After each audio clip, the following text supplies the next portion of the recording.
சம்போ சிவ சம்போ மகாதேவா,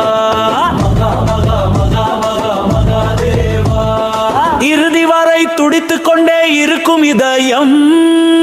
போ